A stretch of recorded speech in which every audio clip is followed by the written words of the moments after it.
Hello, everybody. Welcome back to Two Wise Girls podcast. Today, we're going to be talking about The Lost Hero, particularly chapters 20 to 22. And so, where we left off, the kids had just arrived at Boreas's house and dealt with his children. They're being led into Boreas's chambers, his office, whatever we want to call it. His ice lair. Yeah, throne room is the word Jason uses. Mm-hmm. So we start off with Jason's perspective, and he says this room it's even colder than the rest of the house, which is surprising. There's like mist in the air, their breath is showing, it's freezing in there. There's also some what we find out are demigods that are frozen, and they basically only can move if they're following orders from Boreas. So they're icicle men. Poor people. Yeah. So I thought Rick was trying to do something again, because I don't know if you remember, I believe it was Dr. Thorne in Titan's Curse, that it was a Persian-based monster, and so he said it sounded like it was speaking French. So at first I was like, when he said it sounds like Boreas is speaking French, I thought it was going to be another Persian reference for some reason. But no, we find out that he speaks the language of whatever place he's at, and since the gods want him up north, he speaks French. They actually can speak French. Mm-hmm. Let's see. He's wearing a white suit that seemed woven from snow. Not sure what Rick is going for there as a fashion girly now. I just immediately picked that up and I'm like, I don't know what I would consider. It looks like it's woven with snow. Might have to look at fabric and decide what that would be. Let's see. He has dark purple wings that spread out on either side, a shaggy beard encrusted with icicles. And Jason notes that he can't tell if his hair is just gray or frosted over.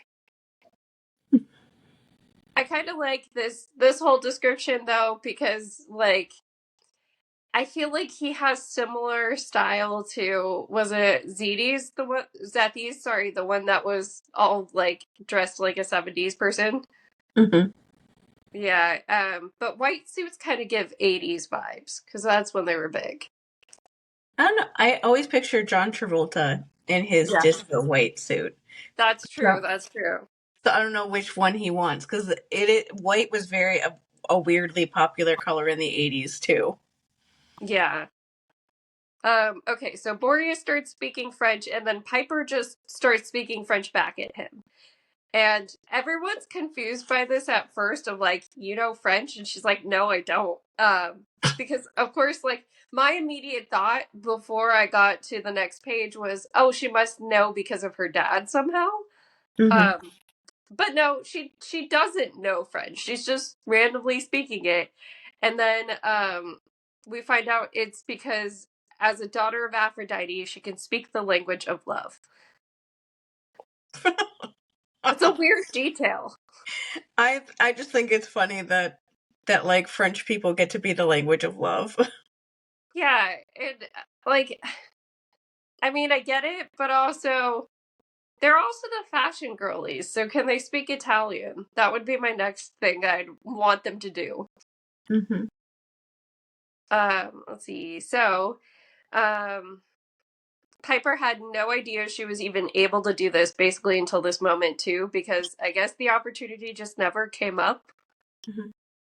Or I don't know. I can see it coming up in the way that maybe she heard French at some point and understood it, but was probably dismissing it as, oh, it's kind of intuitive, I guess. Yeah, I guess. I'm trying to think of, there's other characters that have done things like this before, but I can't remember an example, but I know that there's been things like this happen before where they started doing something and they didn't realize that they were speaking another language or doing something weird. It's kind of well, now that I think about it, it's like when Percy started talking to horses Yeah, of that's what all I was thinking. varying kinds, that he didn't realize that he was talking, that nobody else could like hear them, or that he was responding to an animal until he started doing it, and other people were like, who are you talking to right now? And so that's what it reminded me of that sort of thing, of like her just talking and not realizing even that she switched into a completely different language. Yeah, exactly. So now we find out why they were anticipating Jason, which is Aeolus told Boreas, like if a demigod, a son of Zeus comes, then you got to kill him, was because they're mad at the Olympians again. And they're mad at the Olympians because after the last Titan war, Aeolus had to go and gather all of the wind spirits, like all of the Titan, I guess, aligning wind spirits.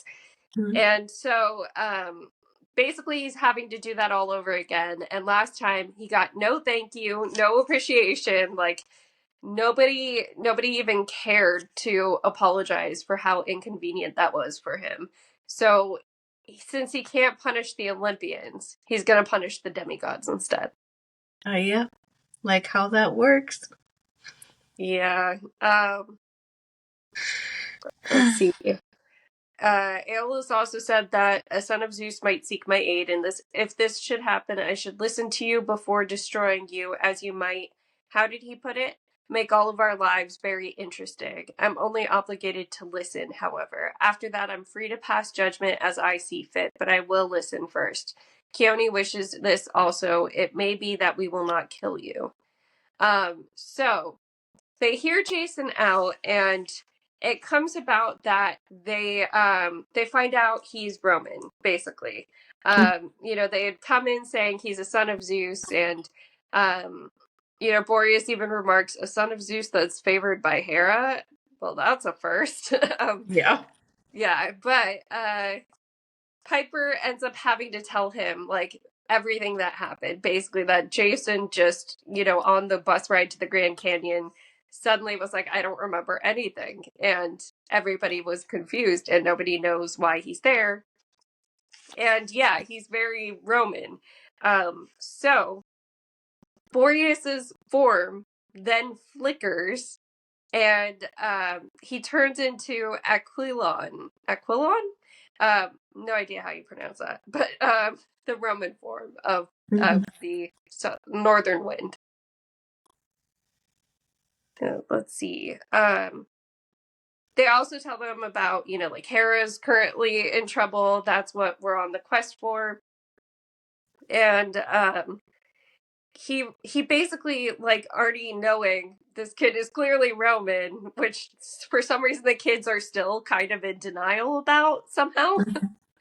um he is like, oh, and Hera sent you here. Something fishy's going on, and I kind of want to see how this ends up. Yeah. I thought it was interesting how like excited they were, because they're like, Greek and Roman kids don't usually ever get along. They were separated for a reason. Mhm. This could be really fun and entertaining for people like us to watch from very far away as you massacre each other. It was kind of like the energy that I got here from how excited they were about it. Um, but Yeah. it's just always interesting to me how they just don't see it as even an option that there are two different camps. So they just like they just can't think it, even though it's the obvious answer. They just like can't do it. And Yeah. nobody will tell them. Nobody will tell them because they think it's more fun for them to figure it out in the most dramatic way possible. Yeah. Let's see. I'm trying to think what did not take enough notes this time. um If Hera's plan fails, which I think it will, you will tear each other apart. Yeah, so that's the joy he's taking in it. Keone, meanwhile, is like low-key assaulting Jason when you really think about it. Yeah. Because they're not necessarily being like, well, they did want to see Boreas, but they're kind of being treated like prisoners as they're being led there by Zethys and Keone. And so now she's like playing with Jason and she like starts touching the back of his neck. Can't remember how far into it is, but he eventually even zaps her as she's doing this. Mm-hmm. Yeah, and they're like all surprised by him being able to do that. But yeah, she's being really creepy in general, especially when she starts saying how she wants to like keep them all as her little playthings, basically. And I'm just like, Mm-hmm. can you do something else but talk to kids this way? Yeah. Let's see. So Boreas tells them, I will let you go on this quest. You will find your storm spirits in the Windy City, of course, Chicago. If you can capture the winds, you may be able to gain safe entrance to the court of Aeolus. If by some miracle you succeed, be sure to tell him you captured the winds on my orders. Okay, Jason said. So Chicago is where we'll find the lady who's controlling the winds. She's the one who's trapped Hera. Ah, Boreas grinned. Those are two different questions, son of Jupiter. And like, hello, Roman. When is Jason just gonna like realize?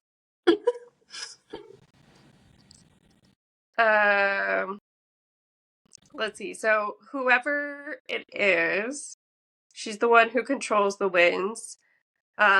You'll find her in Chicago, but she is only a servant who is very likely to destroy you. If you succeed against her and take the winds, then you may go to Aeolus. He only has knowledge of all the winds on Earth. All secrets come to his fortress eventually. If anyone can tell you where Hera is imprisoned, it's Aeolus. As for who you will meet when you finally find Hera's cage, truly, if I told you that, you would beg me to freeze you. Mm-hmm. I mean, Yeah. that's fair. 'Cause that's Gaia. Yeah. Um, so yeah, they get escorted out. Leo and Festus are waiting for them. Festus is no longer in suitcase form. Um, and then Quixote says, "You may have you have fooled my father, girl, but you have not fooled me. We are not done. And you, Jason Grace, I will see you as a statue in the throne room soon enough." Um, and Jason calls her a spoiled kid after that. Yeah, okay. This part was something that I probably spent too long thinking about, but it was just like surprising in these books to have Jason be just call her a spoiled brat, basically. I think that's what he says. And it's like they're leaving. Like you like why, and especially because he's like, oh, she's only the god of snow or something like that. What could she possibly do to us? And I was just like, what do you mean? You're flying through the air where it's cold. But it was like the thing I was like, this is different from how Percy would usually act, and I was trying to remember, like, has he ever said something like that to a godlike person? Not because, and usually when he does, it's because he's mad at them because they did something to like hurt them or something like that. But he Yeah. doesn't usually say stuff. I was like trying to like fact check myself. I'm like, am I forgetting a time when he said something like that to like a god person that they ran into when they were leaving, and it wasn't because he was upset that they hurt somebody or threatened to hurt somebody or something like that. But because I was like, I that is so interesting to hear Jason be so like flippant towards her, like to be like, oh, she's not a god of anything important, so why should I care if I piss her off? And then literally the next thing that happens because he did that, even though they don't realize this in these chapters yet. That's definitely why that happened. um I couldn't think of anything. Like, I remember the times when Percy is mad, obviously, at monsters or whatever, but it's because they're actively trying to kill them. Yeah. Not I just can't think of a time when he said something like that to one of them when they were letting them go.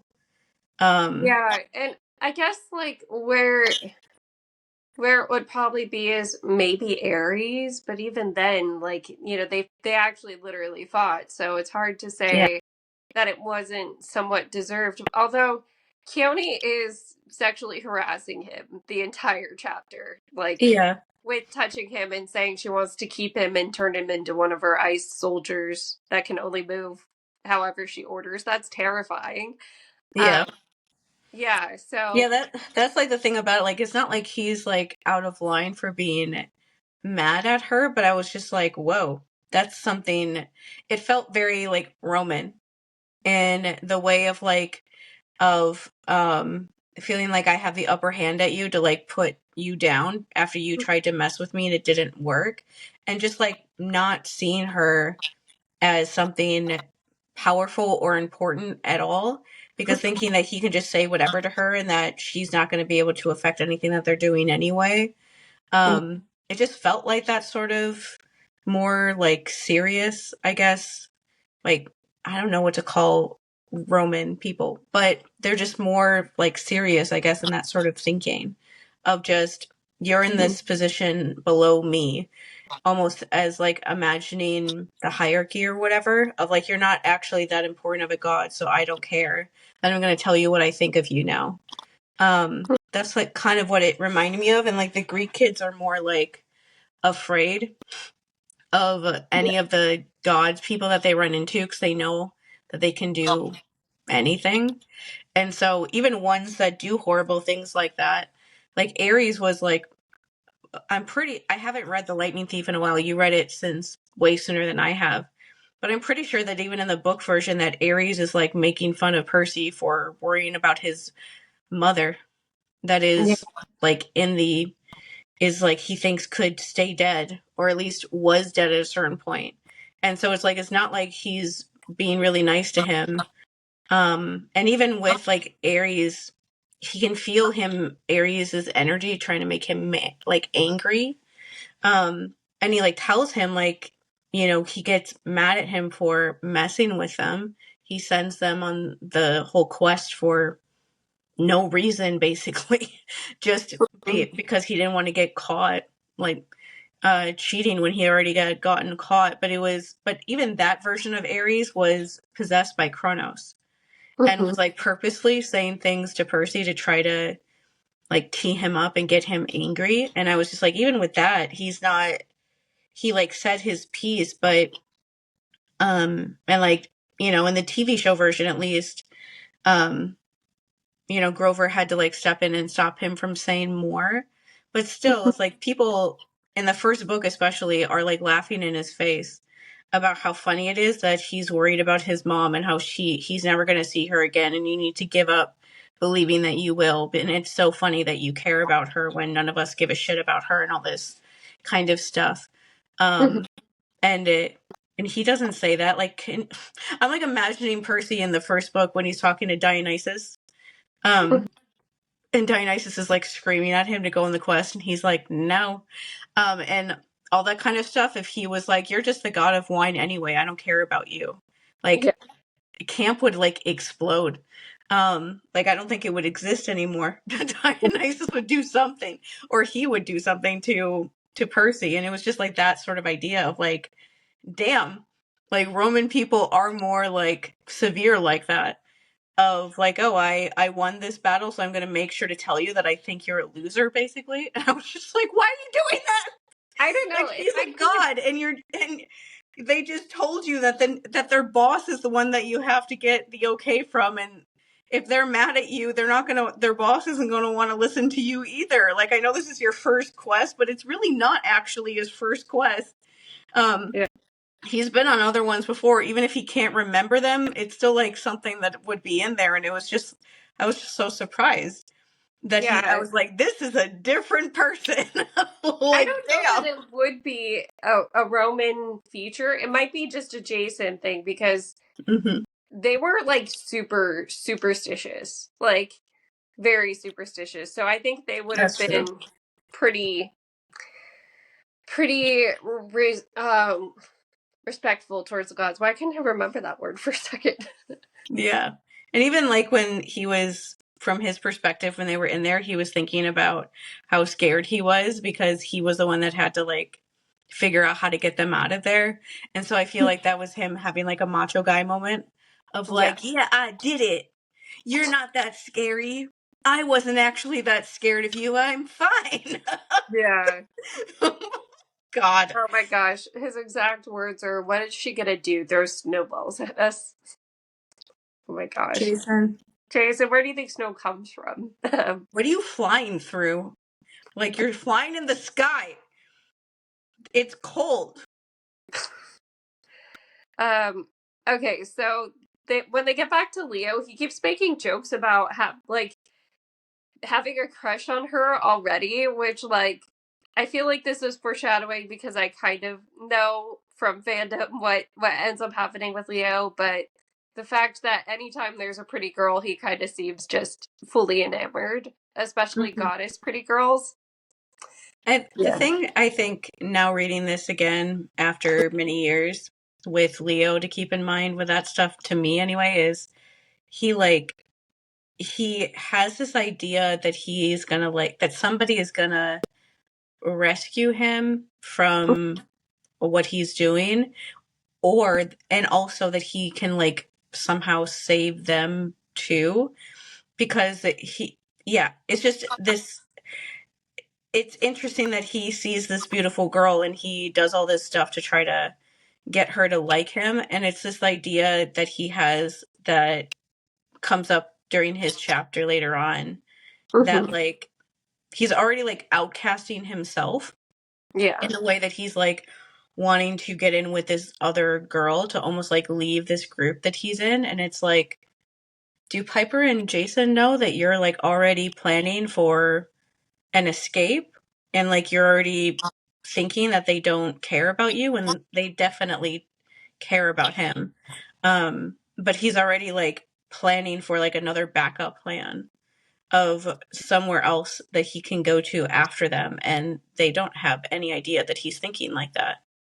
The kids let them go, but it's not a good exchange. And yeah, this goes back to what you're saying with like these probably aren't the people you want to mess with right now, but Piper kind of she does better than everybody else, but not by much, you know? Like She's I like just trying to like charm speak everybody to yeah. death and just be like, please don't kill us. I'm really sorry that he said that about her. And can we just please leave? Thank you and goodbye.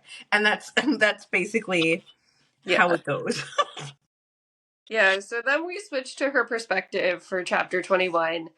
Um says Piper didn't relax until the glow of Quebec faded behind them.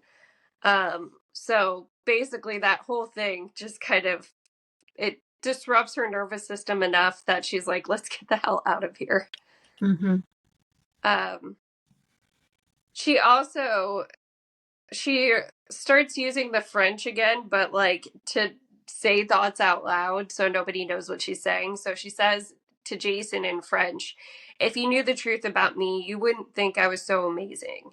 And this is her still feeling guilty for like this other secret thing that she keeps having dreams about with her dad being in chains and being held captive and that being her primary mission. She like even thinks of herself as you're a traitor just like Selena. Oh God. Yeah. Stop it. Selena isn't a traitor either, but she definitely isn't. Mhm.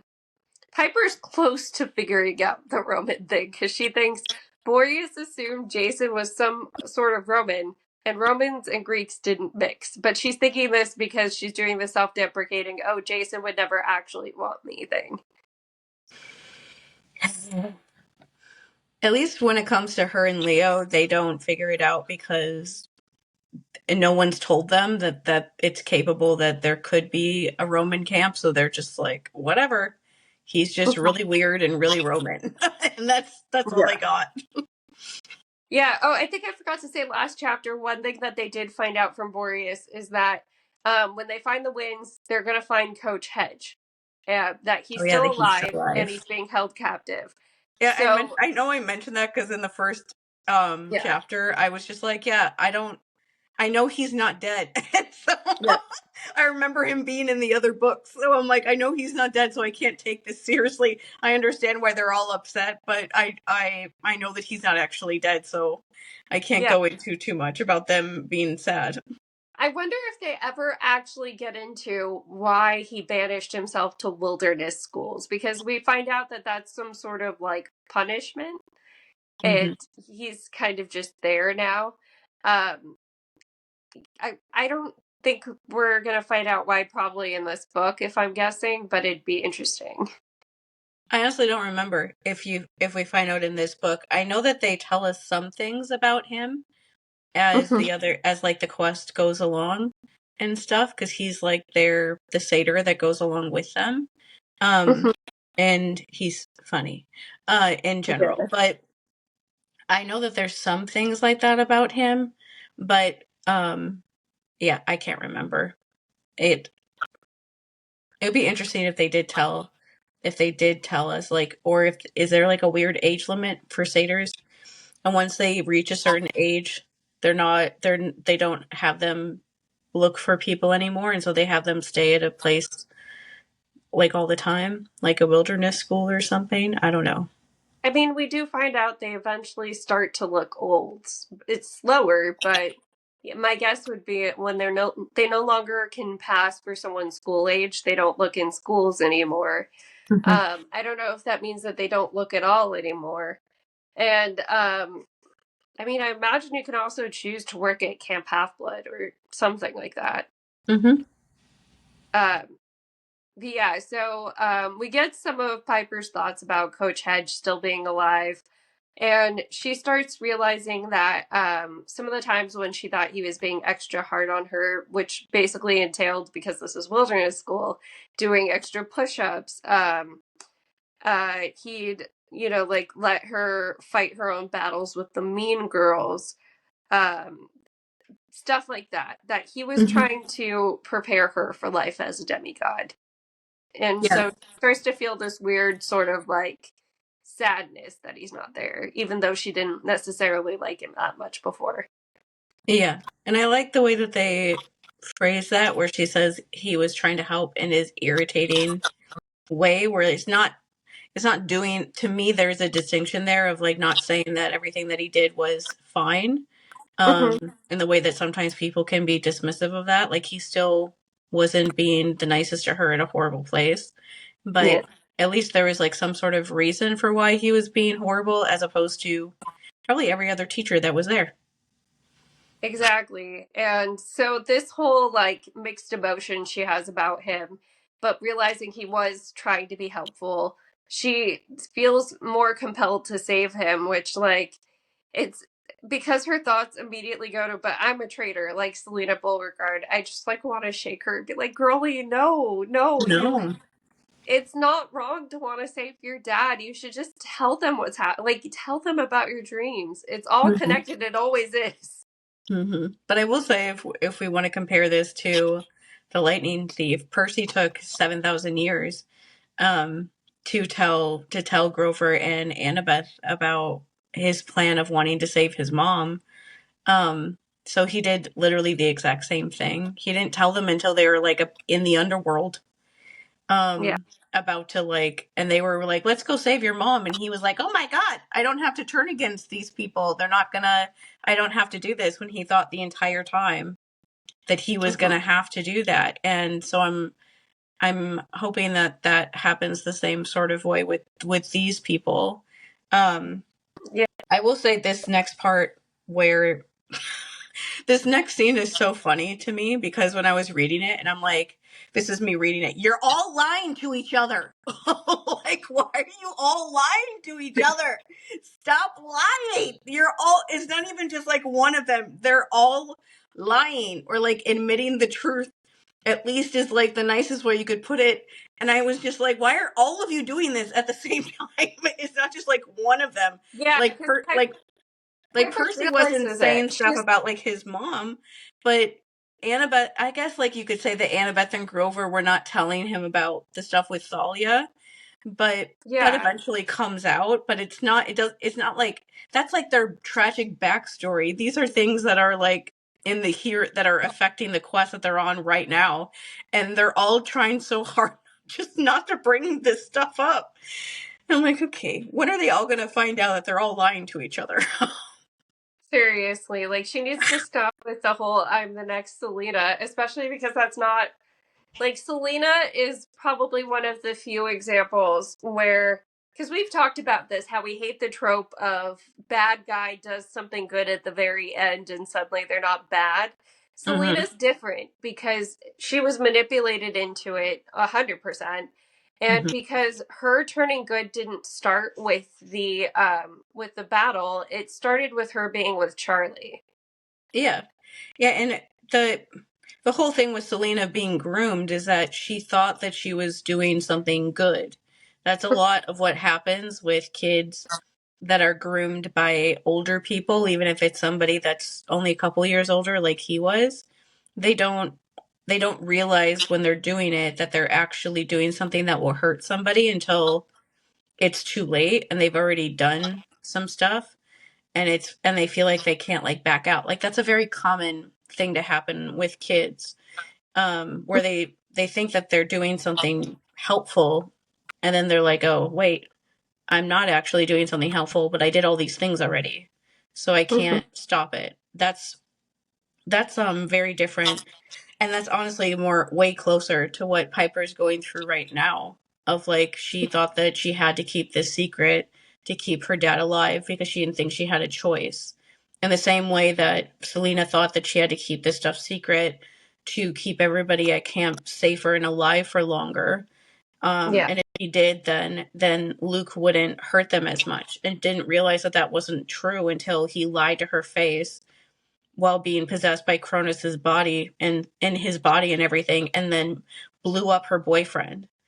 Um, like she didn't, she just you can't help it that they didn't realize that or didn't want to believe that. That's just being a good person. That you don't want to believe that somebody would lie to you about something like that. That's such a big deal.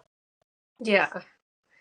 Um, I mean, I this kind of brings me back to thinking about the show where it's Mm-hmm. like I almost feel like they they better be taking us on that journey of thinking that Luke's not that bad until the very end.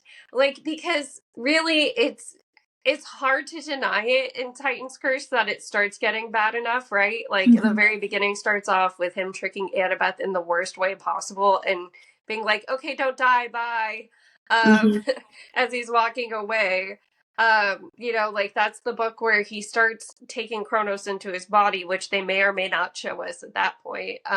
Like I'm sure they might start showing it to us in order to tease season 4, but like, you know, it's a possibility that we can put into there. And them hurting Annabeth directly feels like an escalation in a way of like what's happening, but it feels like they're okay, maybe not completely, but it feels like they're in denial that his goal is to hurt kids. Mm-hmm. Because I mean, we do have that battle in the very last episode, but before that, it feels like that's just not a point that's ever brought up. Is that like, oh yeah, Luke's side wants all the demigods dead? Yeah, they have things like behind the scenes, like they have like the dummy in that it looks like a child, a literal child, but they don't like make like a point about it as much as the books do. I seriously sometimes I don't allow myself to think about what the TV show could be doing with Selena as a character very much, because it sends me down this like anxiety thought spiral, because I'm like, is she even going to be in the show or what? Because they can't introduce her and then act like Luke is not a monster. Like you can't introduce her story with Luke and have it not come off the way that it is. And so I want to believe, like the optimistic side of me, wants to believe that they introduced this idea, or that ridiculous like torture scene um in the 7th episode. My hope for that is that they introduce that scene so that when he does all of these evil things as the seasons go on, that people who want to think that Luke is just a bad boy and Luke is actually, you know, a victim or whatever, like the people that would like Luke more than Percy, I want to believe that they put that in there for those people to like hang on to and like hope Yeah. that and come up with their own backstory about how Kronos is making him do all these things to like so that they will continue watching the show until the end when he finally takes himself out and ends everything. Um, but I want to believe that's why they put that in so those people can like go back to that scene and keep thinking about that while he's doing these objectively evil things on screen. I want it to be that because otherwise it's like I don't let myself think about like Selena being on the show anymore because I'm like what is she even going to be if they don't let like that happen. They have to let it happen. And there's no way to like sugarcoat that, and I'm afraid that they're going to try to Hmm. you know do the whole thing of trying to have keep Luke not an absolute monster to keep some people who like him more interested in the show or whatever. I'm just afraid that they're going to backtrack on that to make it not as bad for him. Yeah. I don't want it to be that obviously, but I'm just like worried that because I honestly don't know how to you can't do her story without it just being like a monstrous thing, especially when you think about like the other actors Hmm. like Leah. Remember that when they were filming like season 1 they would all talk about how they would look at Leah and Charlie and their age difference and just be like what the heck, Yeah. thinking about like the things that happened in the book with their characters, but also Selena was basically the same age when that Yeah. stuff initially started really. And so I'm afraid that they're gonna somehow lessen it, like make Selena older so it doesn't seem that bad, which like okay, fine. But I'm just afraid that they're gonna lessen him grooming her somehow. Um, I don't know. Like Yeah. and I mean, I don't want them to, but I'm just like scared that that's why they haven't mentioned anything about her so far because they don't know what they're gonna do with her yet. Because they have to like actually figure that out because like the writers in the writers room who are empathetic towards Luke, like you can't do that storyline and center his feelings at yeah. all without being like horrifying to like center his feelings. Like he's the last person whose feelings you should be thinking about when that stuff is going on. And that's like I feel like they haven't mentioned it because that's such like a precarious line to walk when you're doing a show with kids to introduce a storyline of an older person grooming somebody under the guise of like helping people that they care about. You have to make sure that the audience knows that he's wrong and that he knows that he's wrong and that Mhm. he knows that he's lying to her. You have to be so clear about that so that when they run into people like that in their life, they, you know, understand what's happening. Because if you try to lessen him and try to make it look like, oh, he thinks he's doing the right thing, or even like, oh, Kronos is just making him do all of this, it's not really him. Yeah. Um, then that introduces the idea of having empathy for the people that are trying to groom you in real life. And that's when I like jump off of a cliff because I'm just like, there's no point to a show like this that is still geared towards younger people if you're going to introduce those storylines and like mess up the purpose of them so much that it's like there's no point of it even existing in the first place. Like Exactly. I can't think about it because I'm just like I don't want to know. Like this is why I'm glad that we haven't heard anything about season 4. I don't Yeah. want to know. I don't want to know between that and Calypso. I want to know. Don't tell me anything. Oh yeah, Can, Calypso. Oh gosh. can I Okay. just stick my head in like underneath the sand somewhere and just like ignore everything about season 4 until it's about to air? like, no, I Yeah. can't. But it's just like scary to think about because there's so many things like that in that season. And I just don't know which way they're going to go with any of it. And they don't at this point. I don't think they even know. Yeah, there's too much in that book. Okay, but back to Lost Hero. Um, so as Piper is thinking about, like, oh, I'm a traitor, she starts looking up at the stars and remembering this one time with her dad where they went to her grandpa's house after he died. And they went there, at least Piper's dad said, because they were going to get ready to sell it.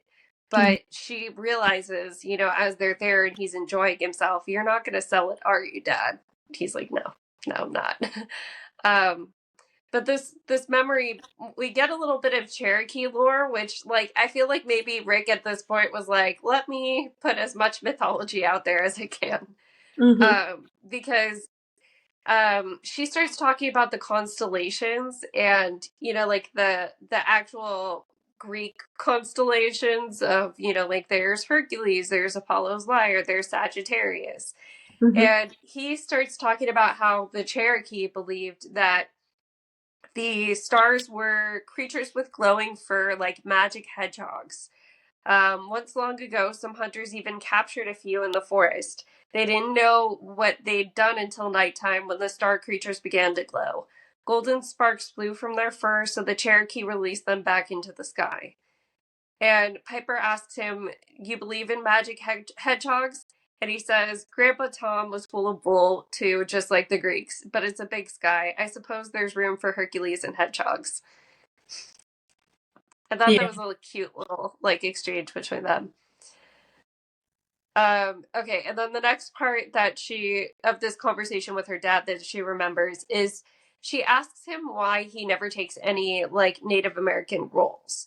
And, he said, or like the week before this had happened, it says he turned down $7 million to play Tonto in a remake of The Lone Ranger, which I don't know if Rick foreshadowed this or they already knew it was in the works, but the Johnny Depp one, because Johnny Depp ends up playing Tonto in the remake they did, was in 2013 and this was published in 2010.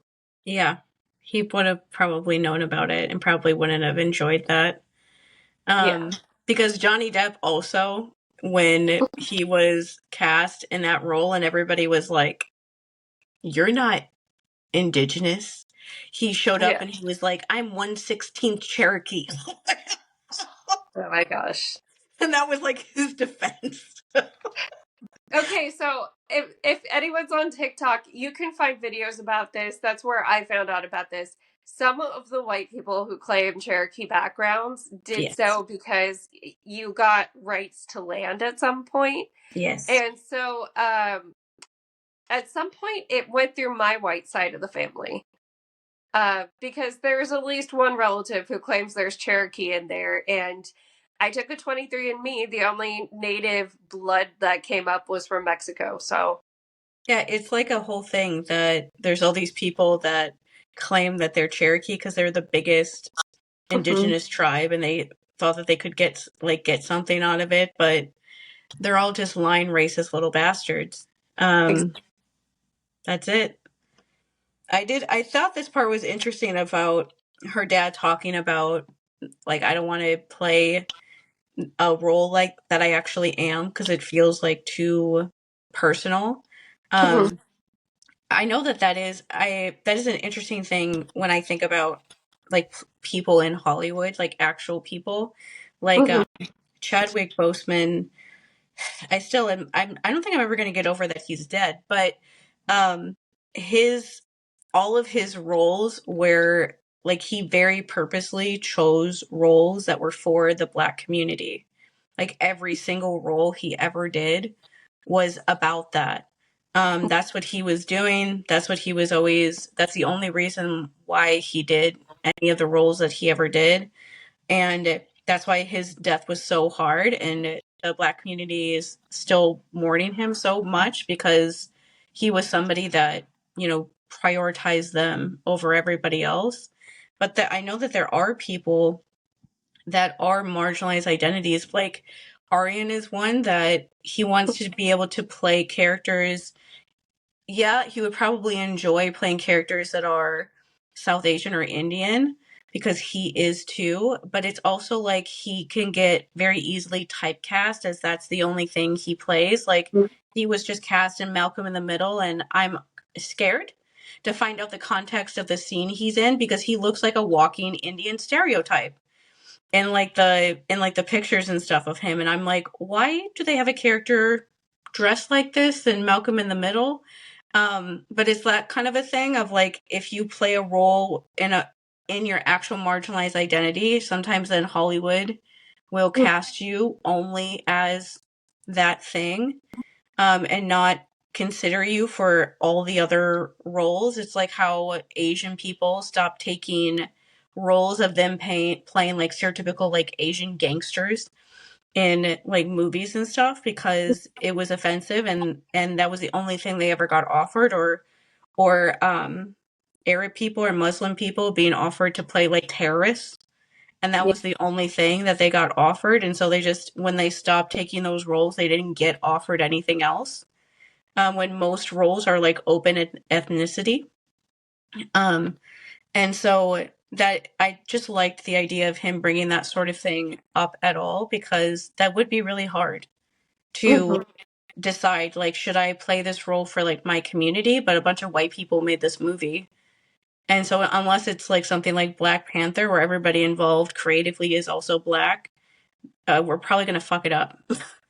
And then Yeah. you're going to be like the one out there, um, having to deal with the fact that you made this movie that made a mockery of your actual heritage, who nobody wants to do that. Yeah. And Piper even, like, she puts it as, don't you want to change people's opinions? And he says, I haven't found the right role for that. Which I honestly believe is that, like, any role he's been offered where he would get to play someone native has been a stereotype, like the Lone Ranger. Especially back then. Like nobody like thought that Johnny Depp, like I remember judging the hell out of Johnny Depp when he was like, I'm Yeah. 1/16 Cherokee, but most people did not. Like back in like 2010, 11, 12, whatever Yeah, it was like years. on the brink of becoming more talked about, but not enough yet. Like certain people were talking about it, but I would say even like BLM was a big turning point for that. Mm-hmm. So that's kind of the end of her memory of this whole thing. Um, and then she starts actually falling asleep. So that whole thing wasn't a dream, it was just like daydreaming, essentially. Mm-hmm. But yeah, the warmth of Festus kind of just knocks her out at this point. Let's see. In her dream, she was back on that mountaintop. The ghostly purple bonfire cast shadows across the trees. Piper's eyes stung from smoke, and the ground was so warm the soles of her boots felt sticky. Piper couldn't see him, but it was definitely her least favorite giant, the one who called himself Enketilus. She looked around for any sign of her father, but the pole where he'd been chained to was no longer there. So I can't remember if we've already been introduced to this guy, and if we haven't, the story is Athena crushed him beneath Mount Etna, and also his name means to urge or to sound the charge, which is very fitting, seeing as he's the very first, like giant we're kind of getting some information about. Mm-hmm. So she asks him in the stream, where is he? What have you done with him? The giant's laugh was like lava hissing down a volcano. His body is safe enough, though I fear the poor man's mind can't take much more of my company. For some reason, he finds me disturbing. You must hurry, girl, or I fear there will be little left of him to save. Let's see. So,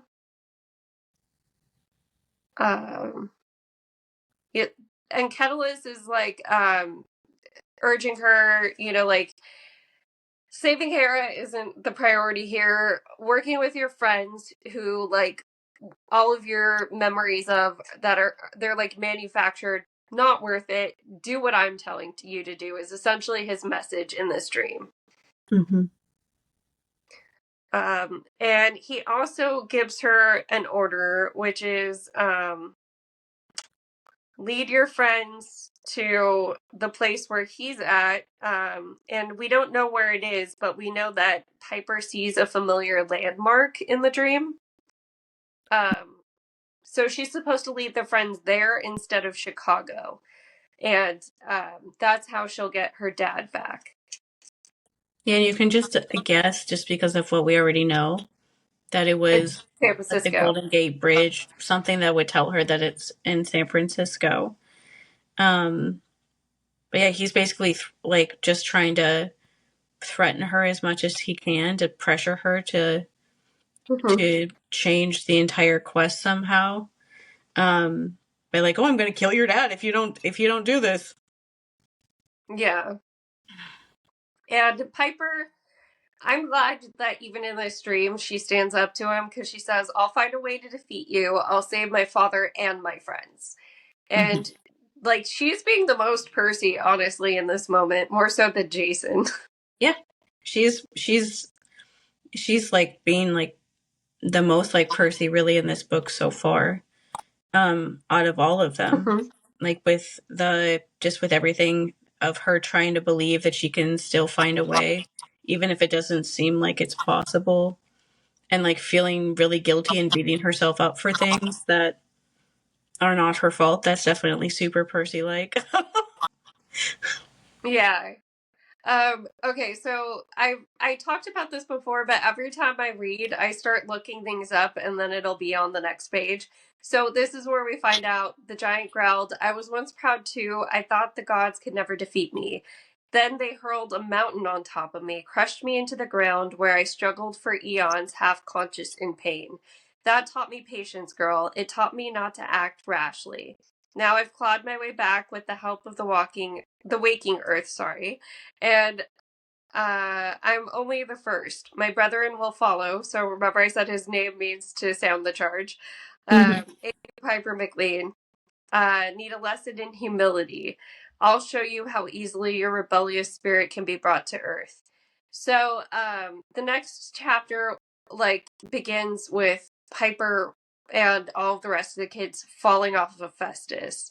And so like it we know that Jason pissed off Keone, and now he's saying, I'll show you how easily your rebellious spirit can be brought to earth.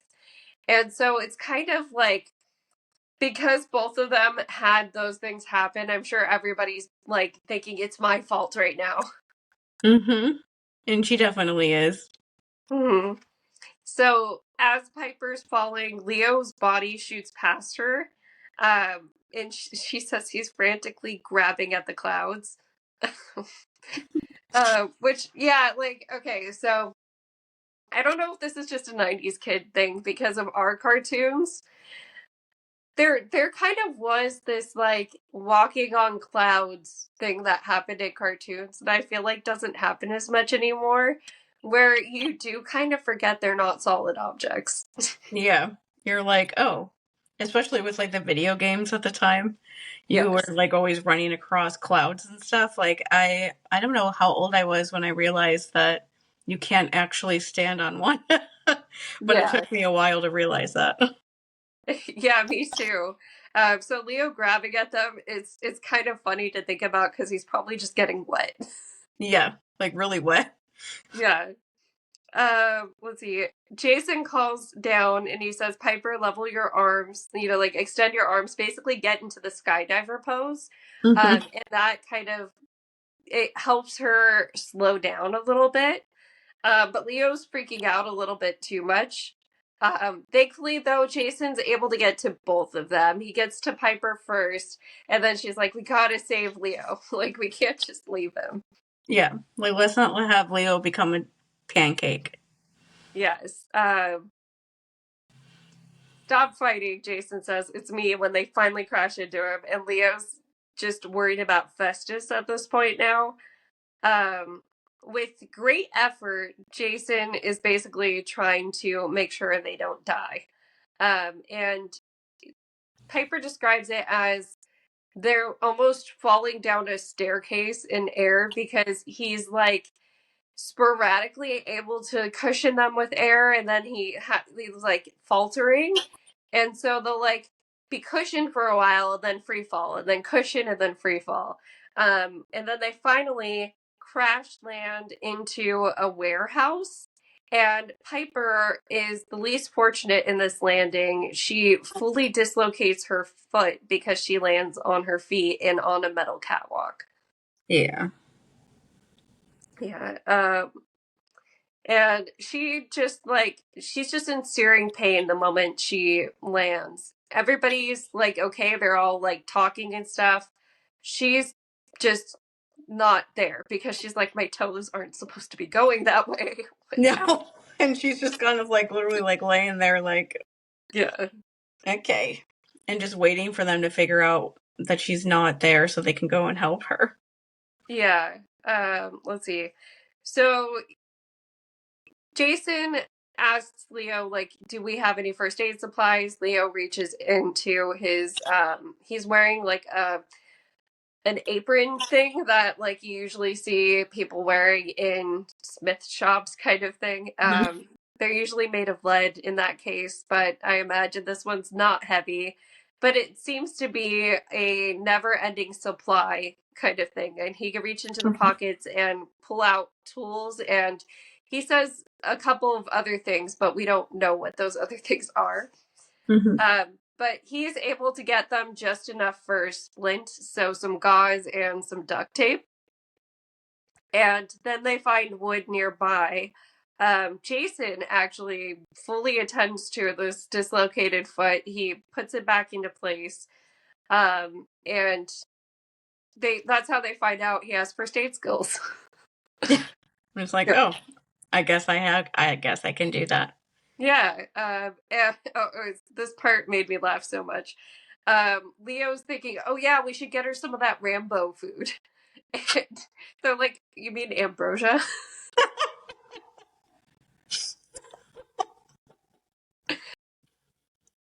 Yeah, so I thought it was interesting because this is one of the first times we hear of the ambrosia tasting like something savory, especially because it looks like a lemon square. So what it ends up reminding her of is Piper thinks of her dad's black bean soup that he used to make her when she got sick. And it's really sweet, but it's also weird to think of eating into a pastry and it tastes like black bean soup. That would be weird. Yeah, I mean, okay, so I don't know how much I talk about this on the podcast, but I have a bunch of weird allergies, like weird food allergies. And so a lot of times when you see those food hack videos on social media where it's like, oh, here's 3-ingredient brownies, for example. Those are things that are safe for me. I do end up trying some of them. I have not done black bean brownies, but it is a thing. People use black beans as like the base instead of like flour. I'm always curious about those because I Yeah. like black beans and I know that people use them in desserts in general. So I always want somebody to just make those for me so I can try it and see if I actually like it or not. Yeah, I might end up trying to do it. Like this summer, I'm just going to try to teach William how to cook. So I feel like that might be a good opportunity to be like, let's try this recipe. Godspeed with that. At least enough that he's good if we can't make him dinner, like, and we could be like, okay, can you start something for yourself? Here is how you make pasta. Exactly. But yeah, so she gets the weird black bean soup ambrosia. She wants more immediately, and the guys are like, didn't they tell us not to have that much of this? You're like, what if you burn up in front of us because you want more? Yeah. But yeah, so Jason resets her leg. She punches she punches him in the arm, and he's like, I'm glad my face isn't there, because Leo was like trying to hold her hand and make sure she was okay. Let's see. And after that, Leo goes off to look for Festus. He wants to know what happened to him. He figures he should be somewhere nearby. this is where Piper goes through her "this is my fault" moment, because she remembers that thing about and Kettle is saying, "I can bring you to Earth," and so she has that moment here. Had he managed to strike them down from so far away, it seemed impossible. If he were that powerful, why would he need her to betray her friends when he could just kill them himself? Which is a good point, you know. Good girl. That's right. That's a good point for your brain to be making. Yeah, let's see. So then they start noticing where they're at, and I don't know if this is true of Chicago because I've never been, but they figure they're in an old car plant. And Oh, they're in Detroit. They say something about okay, how they're like around Detroit. And yeah, that does make sense for Detroit. okay, There's a lot of car plants, especially empty ones, especially in 2010. okay, yeah. I just that feels so weird to have that much empty warehouse space. Yeah, in around when the economy crashed, the automobile industry was a big one that just like crashed. All of the like American ones, just all the American companies went bankrupt, and so many of them closed, and all of the workers were then out of work. And so that was a huge thing in especially Michigan, that they all these people just suddenly didn't have a job. And yeah, it was one of the big things during that time was the government going back and forth about if they were going to bail out the automobile industry yet. That's why there was like this big push after that for car companies, like foreign car companies and stuff, to start making cars in the US, because we are trying to have more cars be made here to keep people employed after that happened. And I Detroit is still kind of like recovering from that overall. Still now really. Yeah, almost 2 decades later. For some of our younger viewers, she's talking about the 2008 crash, which, like in my area, that affected tech a lot more, but that's kind of closer to your area, so makes Yeah, sense that you would be more aware of it. yeah. We're the area with like all the blue collar workers, all of like the factory workers are just like normal people workers. I know that a lot of office workers or white collar people and tech people, like you said, lost their jobs too. But um, Hmm. this is like the very normal area where it's like all blue collar workers, farmers. Farmers didn't have anything either. Yeah. Um, and so it was all those sort of people were the people around here anyway that were Hmm. affected the most. There were some business people that probably were too, but nobody really cared about them because they had a lot more money than like all the other people here that were out of work. Yeah. Yeah, it was one of those things that people around me, like, we were all worried about our parents at that point, and unfortunately, that was the year I graduated high school. I mean, most of us were lucky enough that it didn't directly affect us afterwards if we got to go on to college, but if you were one of the people that had to work right after high school, I'm sure it was probably hard to find even part-time work back then. Yeah, I was 23 then, and I was living with my first roommate. I moved in with my sister in 2009, but Mhm. I worked at a grocery store then in the deli, Mhm. and our full-time hours was like 20 hours a week. And that was like when you were a full-time employee. The part-time employee just like didn't get any hours at all. And the manager I had was one of the better managers in the store, where she wrote on the top of our schedule, file for unemployment. Mhm. And me and another girl that were like the youngest ones there, she took us aside when we came in and we are like, I don't know how to do that. And she went through and explained to us that you can file for, because I was like, how can you file for unemployment when we still have a job? And they're like, and that's when I learned that if your job doesn't give you full-time hours, which is 30 hours or more in Wisconsin, then you can file for unemployment even when you still are actually working. And so she went through and explained to us how to do it. And so I went and did it, and then told my sister to go do that too, because that's how it was like full-time people were working like 20 hours a week, and you honestly had absolutely no idea and how much you would be working, and there was like nobody there because nobody could buy anything. Yeah. And so it was just it was just awful.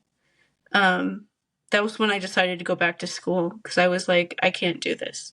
I need to like believe that there's a way out of a job like this. Yeah. So yeah, they're not quite at the destination of Chicago, and they were headed the opposite direction. Wait, no. But yeah, they're still very, very far away from San Francisco was the part I was getting to. They're like Yeah. super far from San Francisco. So Piper's new mission that she found out in this dream, even if she was like set on doing it at this point, would be very, very hard for them because Yeah. their dragon is faulty still. That's also a thing for hopefully Piper's brain to realize that if this guy wanted them to get to California, blowing up their dragon probably wouldn't be a good idea. Exactly. Because how the hell are they getting there? Yeah.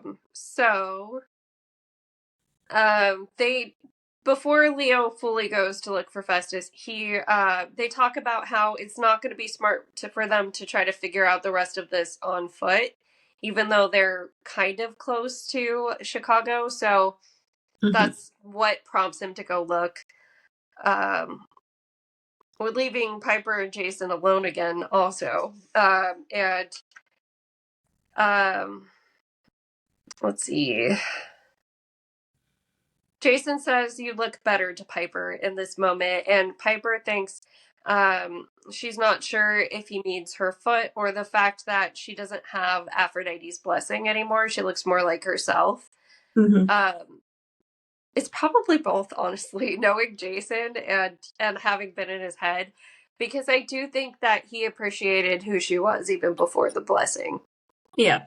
He didn't think that the blessing like improved her, I suppose. Is the best way Yeah. to put Yeah, he liked the authenticity she gave before that. it. Where'd you learn first aid? Same answer as always. I don't know. And so she basically like starts asking him, how does this whole memory thing work? Because like clearly you remember some stuff, and he describes it like deja vu. And like it's something that's on the tip of his tongue always, but like it's not until it's right in front of his face that he could just like let it out. Um let's see. She also, at this point, when they're alone, gets the courage to ask, what's that photo of a girl you've been staring at? Yeah. And she finds out, oh, it's just his sister, and is like relieved. Yeah. And he's So like trying to cover up the fact that she's sitting there smiling while he's talking about how this is like his unknown sister and he has no idea where she is. And it's yeah, like this sad, tragic thing, and she's like smiling and doesn't want to have to tell him, like, I thought that was your girlfriend. yeah, she's like, oh, I'm just so happy that you remembered. Yeah, but she obviously knows who Thalia is. She just didn't know what she looked like because Annabeth told her that's the girl who joined the hunters after and used to live in this cabin. Um, but of course, I think Piper doesn't make the connection that like they're siblings on the other side too, not just on the godly side. Yeah. No.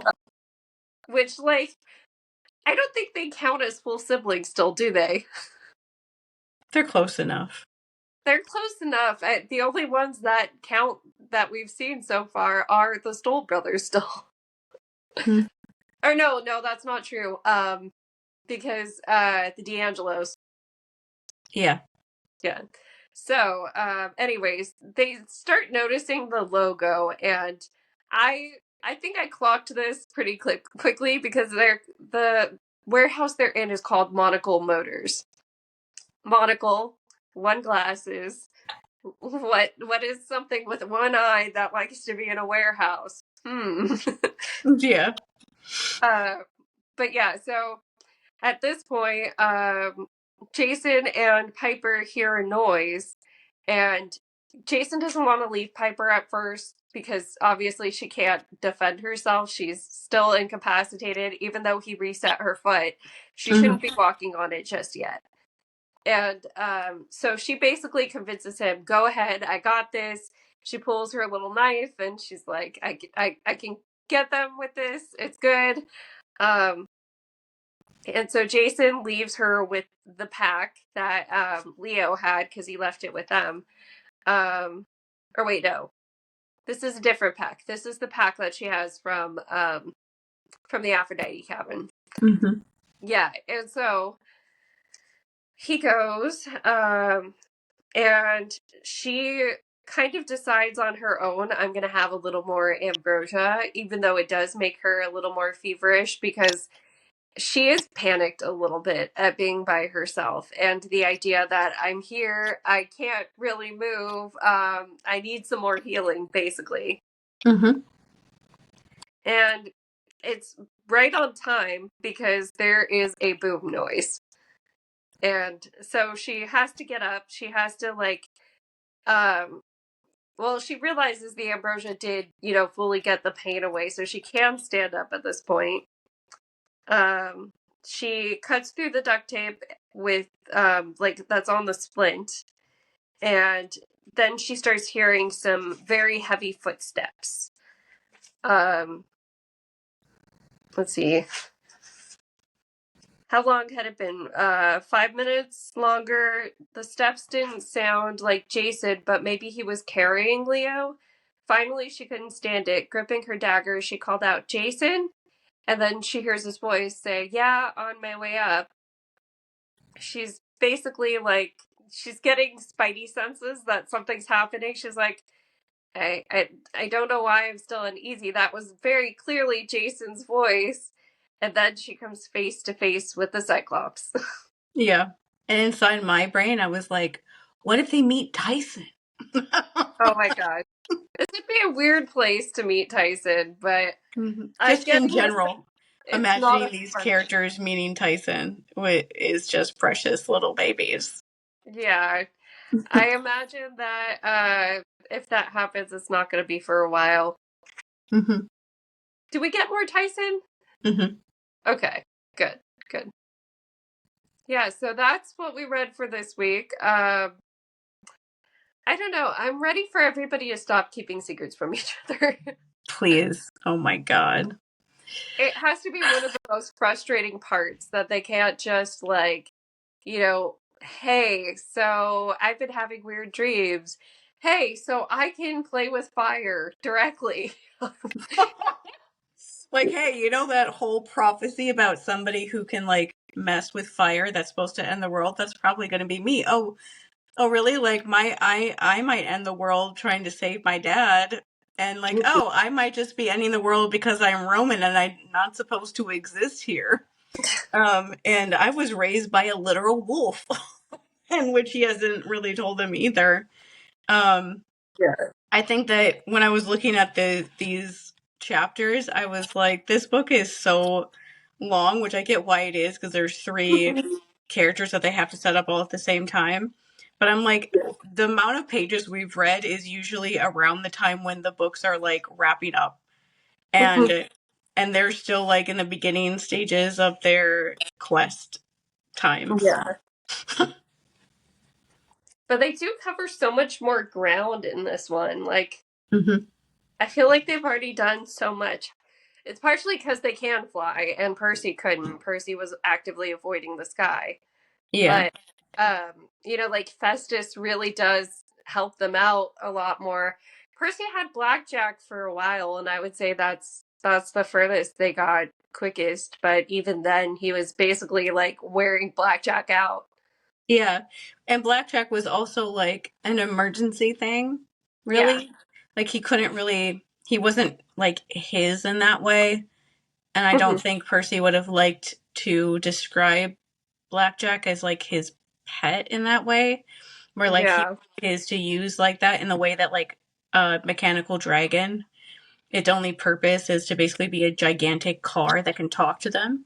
Um, and so that's fine. But for like animals, Percy would have, and Grover would be so upset by the idea of them using an animal like that it just like it wouldn't work the same way.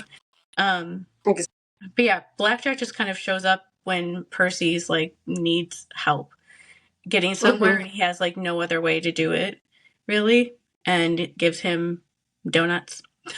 But that's mainly that's it. But yeah, it is like I thought of that too. That like yeah, it's nice in this book that they have this giant dragon because they have way shorter amount of time to get Mhm. to all these places than on most quests. Most quests they have at least like 5 days or something. But this one it's like you have 3 days, and they keep talking about San Francisco, and I'm like, it usually takes them the entire way to figure out how to get to California, and they usually Mhm. have 2 more days to do that. So it's good that they have this flying thing that hopefully Yeah. lasts for the entire book. Yeah. So it seems like next time we're gonna find out exactly what happened to Jason and Leo. Um, because the next chapter is from Leo's perspective. So Mm-hmm. we'll find out. Does he find Festus? Does he just get captured by the Cyclops? We'll see. Let's see. So we Yeah. have one Leo chapter followed by two Jason chapters, which works out perfectly. Okay. There we go. So yeah, we'll read till I can do Roman numerals until 2026 is the Okay. yeah. Out of everybody here, you should really be the one that knows like Roman numerals. It takes me a second sometimes. I'll fully admit that. Yeah. Okay. So, there's only one other thing I kind of wanted to talk about. This could just be like a little bonus topic. Mhm. And it's, I really want to hear your opinion on the people that are trying to map out the Scientology Center. Dad, Tom Cruise won't come out of the closet. God, I am like afraid for them, Hmm. because Scientology is very litigious or litigate or courts. They weaponize the court system Hmm. like aggressively. So Yeah. they have a lot of people like police officers and at least police officers in LA that are kind of like in their pocket on their side, because there's a part of the reason why Danny Masterson was very important in Scientology, and it took a really long time to try him and have him be found guilty for rape. And part of the things that made that so hard was because the police and stuff in LA like made things as hard as humanly possible Yeah. for the victims to actually, have their case get to court and things like that. And so I do like the general idea of people like Gen Z knowing more about Scientology and knowing about how bad it is, because it honestly is like the worst. I know it's like there's a lot of really bad cults, but it's pretty much the worst one I've ever heard of so far, at least because of how severe the punishments are and the mind warp that they do to all the people that join, but especially how they are just relentless with you after you leave if you ever talk about not liking Scientology anymore. Um, the attacks that they have like an entire Scientology has an entire section called OSA, and Hmm. their literal job is to stalk and harass people that used to be in Scientology or people that are openly talking about how they don't like Scientology. And these people do the most unhinged things you can possibly ever imagine. Like I really love Mike Rinder. It always makes me sad that he died Hmm. a couple years ago, but part of the reason why people respect him a lot is that he was like in OSA, like he Hmm. got all the way up, and the amount of like brainwashing and things like that that you have to believe that they believe like full completely that what they're doing is the right thing when they get to that high, and you have to like be so bought in to do like the stuff that Osa does. But he, at some point when he was that high into Scientology, realized that what he was doing was wrong and left, and was attacked by them like nonstop until he died. And I'm sure they're still attacking him even though he's dead. But that's part of why I respect him a lot, to like get to that, to get that indoctrinated in and be able to even have the capabilities to leave and like admit all these things that you did, because he told everybody the things that Osa would do to like track people, and they like move in to people's houses. Like they'll move next door to somebody who used to be in Scientology, and they'll act like they're just your friendly neighbors for years before you realize that they're actually Scientology people and that have secretly been spying on you this entire time. Yeah. So I do like the idea, like I said before, of Gen Z realizing how dangerous Scientology is, because ever since Leah Remini and Mike Rinder did their TV show that came out in like 2015, I think, that completely destroyed Scientology. Really, like people associate it now with just like a scary cult. And so I know that Gen Z just sees it as that. They've lost a lot of membership. People, celebrities that are still in it have to try to hide like a lot that they're in it because of how much it's not seen as a good thing. South Park also ruined that by doing their episode that gave away the things that are at the top of Scientology that you have to pay hundreds of thousands of dollars to find out. They just told everybody somehow. I still like am like amazed how they found who told them things like that, how they possibly got that information, because that was like, especially the time when that came out, that was so secretive. That came out in like 2004 or something. And it was just like not known at all. But Scientology is really scary. I think a lot of younger people don't realize how scary it is because they lost a lot of their power like that. It's a lot harder for them to get people to join now as like new people coming in, which means that they're in danger of the cult like ending one day, because it's one of those things that if you don't have new people coming in, eventually your membership will die off eventually in some way. But so it is like one of these weird roundabout things, but they don't understand how dangerous what they're doing is. Scientology plays like the most messed up games when it comes to especially the court system to try to get back at people, and they don't care that these are like 20-year-old kids or whatever that are just doing like a trend that they saw on TikTok that they think.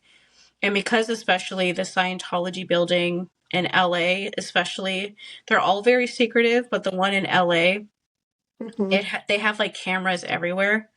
And so like if you drive by their building, they have like a camera with your license plate on it.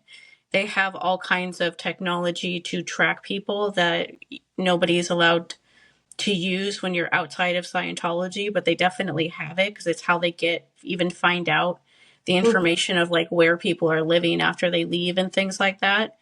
And so they are scary like that. There's no limit for them of what they will be willing to do. Like they have a ship that they keep people on when they're in prison, when they're in an OSA, if they've done something wrong. Oh, like, wow. And they're just like trapped on there for like months, and like Mike Rinder was trapped on there for like months and months, sometimes years of people's lives. And so it's just they can't really take people in the same sort of way, I guess, at least if it's a highly publicized thing. Because, and this is, but it is like a thing that I worry about, that they're going to, especially because they're considered a church, which is that's a whole story anyway. The Church of Scientology, they basically harassed the FBI and like the government enough that they finally just like gave in. and gave them church status because they literally harassed them enough Gee. that they were desperate for them. The IRS, I mean, sorry, not the FBI, the IRS. They harassed the IRS so badly with like frivolous lawsuits and like endless things like that that they just gave in and gave them church status when they should not have. But they are considered a church, and Yeah. so they could very easily file hate crimes against those kids. And they've talked about like I follow ex Scientologists on social media. One that I recommend, her name's Liz Gale. She's an ex Scientologist. She was a third generation Scientologist where like her grandmother joined and then her mom was born into it and then she was born into it before she left. And so she literally like lost contact with her entire family line. When she left, she has a YouTube channel.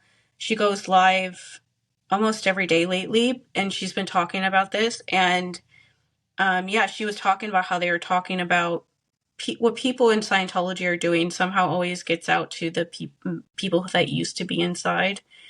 And so she said that that's what she heard that they were planning on doing. I'm like, I'm sure they will.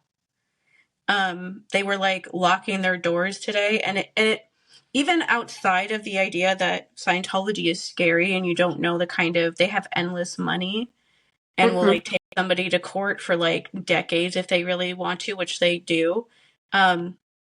Even outside of that, if you don't think that they're going to go after you in that way, it's also the worst thing to do if you're trying to get people out of a cult. And like, I get that these people doing this probably aren't trying to get them out of the cult. They're just they're playing this game to try to figure out like a map of what's inside every Scientology building. But it's one of those things that you could just ask an ex-Scientologist. Every Scientology building is the same. Liz Gale is in her live streams about this, said that she worked for like a Scientology building like this before.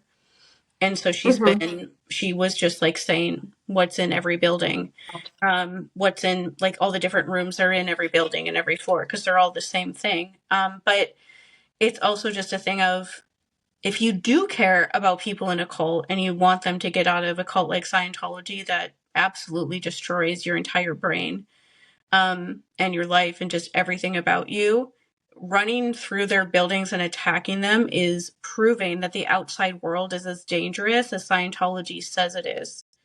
Because the number one way that people stay in cults is that cults say that like nobody understands you but us. You're only safe here. The outside world is bad and dangerous and messed up, and you have to stay here with us, and you have to stay clean, which is a big Scientology thing with us, in order to stay like clean and okay. If you go into the rest of the world, you're going to become dirty and messy and bad like the rest of them. That's every cult. Every cult says that general thing to keep people in, of like nobody else will understand you or accept you. We're the only ones that will. And so a bunch of people like running through their building, like bursting in and like knocking people over and running all around and with like cameras attached to them, like is showing them like the example that like people are as bad as what Scientology says they are, and makes them feel like they're the victim when they're not. Like the people who are in Scientology are victims of Scientology itself, but Scientology tries to position themselves as victims all the time when they are absolutely not. But this sort of thing is going to make them believe that stuff. You believe that if you listen to people say negative things about Scientology, that you are like infected, and that bad things will happen to you in your life, including getting sick and getting ill, or like something else bad is going to happen to you, even if you just read it on the internet. Like, they're not allowed to like look at the internet unless they're looking at things that Scientology says they're allowed to look at. It's just, I hope that the people doing this stuff like look them up and just like find some of the stories about them, because there are so many, and they're all just horrendous. The Danny Masterson one really is honestly enough. They had Scientologists showed up at like the trial to intimidate the victims. Yeah, Um, for Walking Dead fans, one of which includes Tara from The Walking Dead, is Danny Masterson's sister, and Malcolm in the Middle, which we talked about earlier. The older brother yes. is also a Masterson kid. There's one other one, but I can't think of anything that he was in. Godspeed if you're one of the people that's got the balls enough to do it, but Yeah. it's not worth it in the end. Yeah, I just wanted your opinion because I know it's like one of your special interests is Hmm. high control groups. Yeah. And yeah, like the South Park episode that you referenced, um if you're old enough to be watching South Park, because that's back when it was, I mean, I guess it's always been raunchy, but it was like Hmm. super raunchy back then. It is kind of an interesting one to use to learn about Scientology. Like aside from the South Park doing a South Park plot, they have this whole part where they explain what the Dianetics book is about, which like for people who may not know, Scientology is based off of a fiction book, like Yeah. a Science fiction book fiction. about aliens. Yeah, but it is a good one to very quickly learn kind of the most wild stuff about it. Hmm. But I do generally recommend the Going Clear show or the Scientology show that Leah and Mike did that was on A&E in like 2015, because there's a lot of stories from people like Liz Gale that I mentioned before is in one of those episodes talking about her family and how she was able to get out and why she was able to leave. And like I don't know, I was lucky. I had a really good sociology teacher when I was in high school that taught us when in like 2001, when like nobody really knew this yet, that Scientology was a cult. And Yeah. so from that moment on, I was like, I can't see Tom Cruise movies. The only ones that I Yeah. watched were ones that like VHS tapes back in the day that people had at like my college that you could just like rent or whatever. But I can't, ever since then, I was like, I can't see I can't give him any money because I know that it's just going to Scientology. That's the only reason why he does movies, is so that he can give them more money. That's why John Travolta and all those other people do too. Hmm. Um, John Travolta is like a sadder figure for people a lot of the time, and it makes sense. Like his son died, Hmm. and people aren't really sure like how his son died, because they're in Scientology, and his wife died, and so he's just kind of like left in there by himself now. And but Scientology is one of those things that people like. There's like no information about these people really. And so people come up with like tragic backstories for them that are probably not true. Like like Elizabeth Moss is Hmm. a huge person in Scientology, which is so funny because she Yeah. has that one TV show that people always reference, The Handmaid's Tale. Oh And yeah. yeah, she's the star of The Handmaid's Tale that's about getting out of like a cult world, and while she's the number one cult person. And people will try to come up with like, oh, maybe she's trying to leave and she just can't leave, or maybe she's this, or maybe she's that, or maybe she's stuck. And I'm like, or maybe she's just really devout into Scientology like she is, Hmm. and she doesn't want to leave, and she thinks that it's great because it tells her that she's better than everybody else. Yeah. Um, but people do that a lot with most of the celebrities that are in there. They just come up with all these reasons for why they're still there. Yeah. So, just a little fun side topic because it is one of our interests. So, anyways, no idea what we're talking about next week just yet. We don't have any set topics. So, Look at our Threads account, you'll see like all of a sudden people being like really strange to me, and me having, things are bad with like a group of people when people like me and Jean have to like tell everybody that we interact with that we're child sex abuse victims to get them to treat us like 30% of a human being. Like I don't like having to do that, like to be like, to like keep having to bring it up, but those were the only reasons why those people would shut up, is when I said that and when she said that about me. Yeah. Or when she said that about herself when they were giving her stuff too. But it's like, we shouldn't have to do that in order for you to like listen to anything that we're trying to say, but we do in that situation. Yeah, it's a little bit of a pain. So yeah, you can catch up on Threads, but we'll bring Jean on to talk about that when she's available. Yep. Otherwise, Okay. we'll find something to talk about because the world is burning. The world is burning, and this is our small way of throwing at least a bucket full of water at it. Yeah, we try. We try. Yes.